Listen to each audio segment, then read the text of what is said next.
Welcome to Inside the Mind, a podcast hosted by myself, Jennifer Forster, and my beautiful co-host, Allie May. We're excited to be here, diving into edgy, raw, and relatable conversations, woven together with mind-blowing questions that will shake up your model of the world, expand your thinking, unravel your beliefs, tease apart your patterns, and walk you to the very edges of everything you've ever believed about yourself. As NLP trainers, coaches, entrepreneurs, we will be traversing the topics of business, relationships, money, family, spirituality, leadership, and personal growth, all through the discerning lens of NLP, ancient teachings, and a healthy sprinkling of womanly wisdom. One thing we believe to be true is that if we want a different outcome, we must be willing to ask a different question. And the answers to those questions are always inside the mind. Hello and welcome back to another episode of Inside the Mind. This is my beautiful co-host Jen Forster and I am Allie May, and today we are diving into what does your relationship with money look like? Oh, I love this one. I'm so excited for this episode. Our last episode we dived into having an online business or having a business in general, doesn't have to be in the online space, and creating a brand. And it was closed out with a piece around, do you treat your business like you would treat any other relationship? And I'd love to start here today around this key piece. I've seen, and I used to be the same, I've seen so many people have expectations on money. And for me, this is another example of what kind of relationship do we have with money? So I see a lot of people putting shit on money. Oh, I never have enough. I should have more. Or they're criticizing money, or they're having an expectation on money to be there. Yeah, just a lot of expectation on money. And when I look at it, I see a lot of people treating money like shit as well. And so my first question is, what kind of relationship do you have with money? What kind of relationship is it? Is it a nurturing relationship where you're communicating with your money? Are you someone who doesn't like to look at your bank balance because you don't want to see the lack, in inverted commas, the lack of money that you feel you have? Are you expecting money to be there without putting the work in? Like, what kind of a relationship do you have? This was a game changer for me. I think it was back in around 2020. I did a program with James Wedmore. He had a 30-day program, getting to know money, understanding your relationship with money. And it was such a game changer for me because for the first time ever, I began to look at how I was treating money. So I love where Allie went with that. If you were to think about money being a person in your life, so just for a moment, imagine that you're in your home and money walks in, right? Money is a person now, and money walks in. How do you treat it? What is your relationship with it? Do you look away from it? Do you kind of want to shove it in the bedroom so no one knows that money is in your house? Are you annoyed with money because it's not enough, hasn't walked in the right time for you, it was late, it was early? How are you treating money? And now flip to money. Flip to money's a person. Money's just walked into your house. How do you think money would be feeling in your company? Would money feel abused? Would money feel like they're a slave, treated like a slave? They're just there to do all the work. Would money feel loved? Would money feel seen? Would money feel appreciated? Would money feel any kind of bond with you? And I know for me, when I did this program, I realized that if money was a person, money would not be my friend. Money would not want to be hanging out with me the way I used to treat money. And so when I became aware that that's how I was treating money, I really changed that. I really look at money now like a person. And Allie knows how I am. I talk to money. I talk to things in such a way these days. And I'm always saying thank you. I'm always saying, thank you, money. Thank you so much for being here with me. I see how you're always there for me. I see how you always show up just in the nick of time for me every single time. You've never let me down. You've always arrived just when I've needed you. You never expect anything back from me, and yet you're always there for me. You're such a beautiful friend in that I can tell you anything. I can speak to you. I think that's one of the best things that ever happened for me in my relationship with money, is seeing it as a person and consider how you're treating money and how money might feel in your company. And would they want to hang around with you? Would they want to be your friend? Would they want to stay? Money and I have a different relationship now. I've got a couple of things that we're just downloading that I would love to share. There are a couple of activities. And one of them is, if you want to have a look at your relationship with money and start to cultivate this relationship, you can imagine a triangle and you stand at where the line is at the base of the triangle. You're standing on the left side of the triangle. And imagine that money is standing on the right, and now face each other. And how you would do this is you would be yourself and you would look at money, look towards where money would be. You're imagining, of course. You would look towards where money would be and you would share everything. And it could be, money, I'm pissed off because I never feel like you're there. Money, why have you not supported me more in my life? Money, I want more of you and I don't know how to create more of you. So you're just pouring everything out about how you feel currently about money. And then what you do is you actually physically move and go to the other side, go to the right hand side of the line on the triangle, and you face yourself and you speak to yourself like you are money. Now, Jen and I have done this. It's called perceptual positions. The third position is the point of the triangle is the observer. So with this, we just would go yourself and money. In NLP, we teach you the perceptual positions with the observer as well. So in this, Jen and I did this one day. I was struggling to see something from somebody else's perspective. And I'd never played with this before. I'd seen it in action in trainer's training when I studied to become a trainer of NLP, timeline therapy, and hypnosis. I'd seen it done and it was super powerful. So this one day, Jen and I decide, all right, well, let's do perceptual positions, Allie. And I was in my position and I was sharing bits and pieces. And then when I stood into the other person's position and I talked back to myself, and you can do this with people 100%.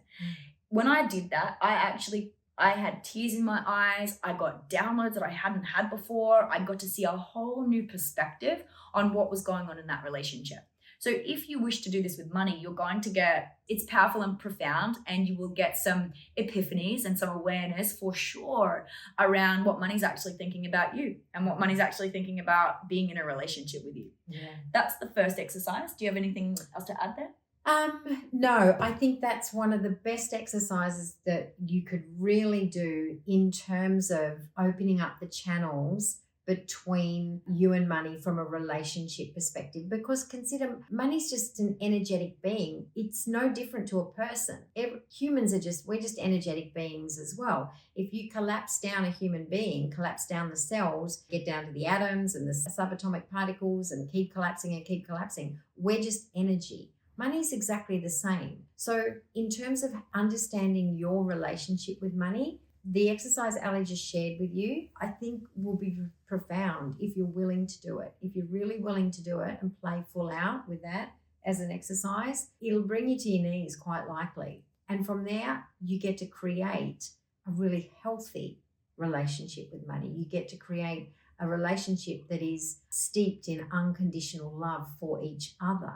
Now that's a powerful relationship. 100%. And I didn't realize, as I said, I'd seen the impact of this. In what I saw was one of my fellow students and I want to share this because you can do this as well with the people in your life if you've got some conflict or something. So this guy, he stood there in his position and he was talking to his younger sister. He felt she was still treating him like a child and she was behaving X, Y, and Z. So he stood there and he talked to where she would be standing and told her all these things that he was feeling. And when he stood in her position and he looked back at himself, he just sobbed. It was the most profound thing to witness. It was extraordinary. And I hadn't played with that. So for me, I didn't realize the impact that exercise could have in my own life. And doing that with money, it might sound like, oh yeah, that's an interesting exercise, or how can that bring about profound shift? Give it a go. It is super profound. The other piece that I want to add there is something else that was dropping through before I go into another exercise. Something else that was dropping through was we can't see what we can't see. So a lot of the time we look at our bank account and, well, I have X amount in my bank account. And we think that's all that we have. And we're looking at this computer screen, or we're looking at our phone screen, or we're looking at the piece of paper that comes out of the ATM, and we're seeing this figure. Now, I don't know about you. Every time that I've been at a point in my life where I felt like I haven't had enough, money will show up. Money just comes in. It can be random. It could be from a new client will come in. It could be, students will come in. Whatever it is, there's always enough. And I feel like we can be so focused on what we haven't got that we're missing the magic of everything else that is available to us. So if you're finding yourself looking at the physical dollar and you're stressing yourself out about it, how could you open up to possibility of what else is? And this next exercise leads into that for me with a way that we can expand. So this is one of my favorite exercises. And I think I've shared this before. I'm going to share it again. I got this from Regan Hillier when I was doing one of her programs. Simply writing down, what does the highest version of myself look like in regards to money? I like to link the two, business and money. So I would write, what does the highest version of myself look like in regards to my business/money? And then we write as though it's already done. Like we are where we want to be, remembering and acknowledging that we are going to shift and change by the time we get there anyway. So an example of this would be, and how we would write that would be, what does the highest version of myself look like in regards to my business/money? I am a self-made multi-millionaire. The more money I make, the more money I make. The more money I make, the more impact I have. I live 6 months of the year in the mountains, blah, blah, blah, blah, blah. I live 6 months by the beach, da, da, da, da, da. I wear this clothing. I speak on these stages. I'm this author. And it doesn't even have to be accolades. It can be simply, you might want to live off the grid and just be self-sufficient. Whatever it is for you in regards to your business and what you desire around money as well, if you write that out, you'll be able to write a good A4 page on that. Once you've written that out, if you do decide to write this out, you're in the desire of what you want rather than in the lack of what you do not want. And we cannot be in both at the same time. Now, here's the piece. This is the magic part of this. It's all good and well to write it out. Here's where the extra magic happens. Anytime you find yourself going into a state of lack, anytime you find yourself going into, I can't afford this, I don't have enough money, blah, blah, blah, whatever the stories are, all you need to do is remind yourself of, what does the highest version of myself look like in regards to my business/money? And you repeat to yourself out loud, whatever it is that you wrote. And you go through that because, again, we cannot be in lack and abundance at the same time. I used to do this process when I first started doing it. I was like broke. I used to do this, I reckon, 20 to 50 times a day. When I started to catch myself in the lack space, I would remind myself, I am this, I am that, I am this, I am that. And what else does it do? It elevates our vibration, which elevates our frequency. And from that point, we become a magnet for what we want while we were in the lack. And you will know this, while we're in the lack, we're pushing away what it is that we truly desire and we're creating more lack. Repelling. So This exercise for me is something that allows us, when we do it consciously, and then when we're utilizing the tool and in the way that I've just shared it, it's a way that we can support ourselves to start creating thoughts around abundance. Another beautiful exercise to drop in here, which is coming through for me as well. I thought you were going to go into this. This is the third tool that we're sharing with you on this episode. I'm about to share a third tool with you to support you with creating a really healthy and abundant and prosperous relationship with money. It's called a prosperity journal. Could be called other things. I call it a prosperity journal. I also learned this through this money program I did with James Wedmore. So literally what you do for a set amount of days, I did this for 21 days. So every single day, you're going to record the money that is in your vortex, that is in your world, that doesn't show up as actual money. So what do I mean by that? So for example, when I did this as an exercise, I was house sitting and pet sitting at the time. So one of the very first ways in which I got recording my prosperity journal was the prosperity of rent saved, right? I wasn't paying rent as a house sitter and a pet sitter. So first thing on my prosperity journal was, $300 or $400 a week. Oh my gosh, that's money that I'm not even acknowledging that is in my vortex. That's not showing up as money, and it's money. Whoa, that blew my mind. Then somebody bought me a cup of coffee. I went, $6. Well, it's probably about $7 now, but $6, right? $6 for a cup. I went, oh my God, $6. That goes in my prosperity journal. When somebody gifted me time, for example, if I had a phone conversation and they helped me to figure something out, right? Sometimes you do that with friends and family and whatever. What is the value of the time of the person that just gave you their expertise? More value. Gifts. Somebody gifts you something. Somebody shares something with you. But you might find money. There's a million ways on a million days that money is showing up in your vortex that you are not acknowledging. The prosperity journal will help you to shift, as Allie shared in the previous exercise. It helps you to shift into a prosperity vibration, a vibration of abundance, which puts you into that frequency, which has you become a super magnet for abundance to come to you versus you chasing money. And let me tell you, if you're chasing money, you're repelling it, right? You are actually pushing it further away from you. There's a book by Kyle Cease that speaks to this as well. But it's basically the more you chase money, the more you're actually repelling it, because you're coming from the vibration of I don't have it. And if you're coming from the vibration of I don't have it, you're just going to have more of that.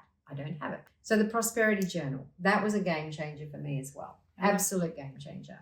Yeah, I love that. I also used to listen to Esther Hicks. So I would just type into YouTube Esther Hicks or Abraham. She channels Abraham, for those of you that aren't aware of who Esther Hicks is. And I would type in money meditations. And sometimes it was a money meditation, and sometimes it was a money rant, and sometimes it was her getting people up on stage or out of an audience and going through specific money stories and giving a different perspective. And that for me was just gold, like rewiring our own. Like, if you're not going to come and study with us and study timeline therapy specifically, if you're not going to do that and you want to do this yourself, then it can be a longer journey, and we can still rewire our own neural pathways. You may not get to the root cause of why you haven't got the money that you want, and you can still do this if this is where you're at right now, wanting to do it yourself. So for me, these were the little things that I did to really begin to rewire my neural pathways. And in every level of where we're at in life, there's going to be a glass ceiling when we're ready to go to the next level. You know, what I love specifically about timeline therapy, in what we teach specifically with timeline therapy, is that we have the tool to clean up our stuff when it comes up, specifically around money. How many of us are desiring more money? How many of us want more things in our lives? Or how many of us want more choices? For me, it's always about choices. Do I have the choice to do what I want, how I want? Do I have the choice to eat the food that I want? Do I have the choice to go on the holiday that I want? Do I have those choices? And if I don't, there will be something in my unconscious mind, alongside not taking action often,